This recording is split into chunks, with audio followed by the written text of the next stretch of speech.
If you watched the first video in the series, then you might be wondering, did I ever actually log into my Shadow Priest, or is it still sitting there at level 10? And the answer to both of those questions is, well, yes. I did log in, and I did look around at the little Void Elf starting area, talk to some NPCs, and play with my fun little racial ability, which actually seems pretty good for a class with not very much mobility like Priest. Soon after, I headed to Stormwind and went and got my Dalaran Hearthstone, which admittedly kind of dates how long ago I recorded this video and how slow I've been with making some videos recently.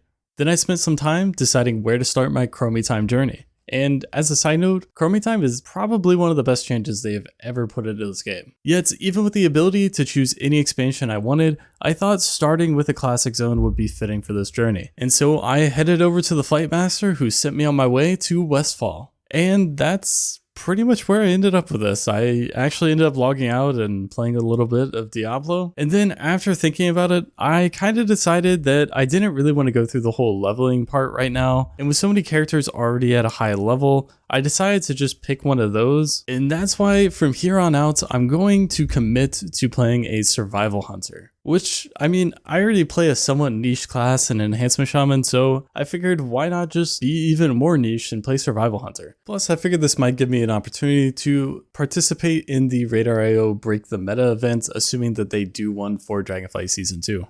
Anyways, my hunter is already level 64, but I haven't really played Survival on it. When I leveled this character, I was mainly playing Marksman, and then a little bit of Beastmaster towards the end. Once I logged in on him, since it had been a while, I was greeted by some Lua errors and update screens, kinda as expected, but I quickly moved on to swap my specialization over to Survival. Unfortunately, I didn't consider the fact that Survival doesn't use a bow or a gun, and I didn't have a two-handed weapon in my inventory. I looked around at the available world quests, and there was no weapons that were up, so I decided I would just have to head forward as Beastmaster, at least until quests would provide me a weapon to be able to switch over to Survival. And this took a little bit longer than I had expected. Now, I didn't exactly remember what all of the Beastmaster's abilities did, and I didn't really care enough to look up a rotation or anything, so if I'm using spells in a weird order, that's why. I figured the main thing I just needed to worry about was using barb shots and kill command as much as I could, and then filling in the gaps with Cobra Shot or Kill Shot once targets were low enough. Leveling was going pretty smoothly, and I was quickly reminded that pets are actually really great, but you do need to watch their health, or they'll die. A lot.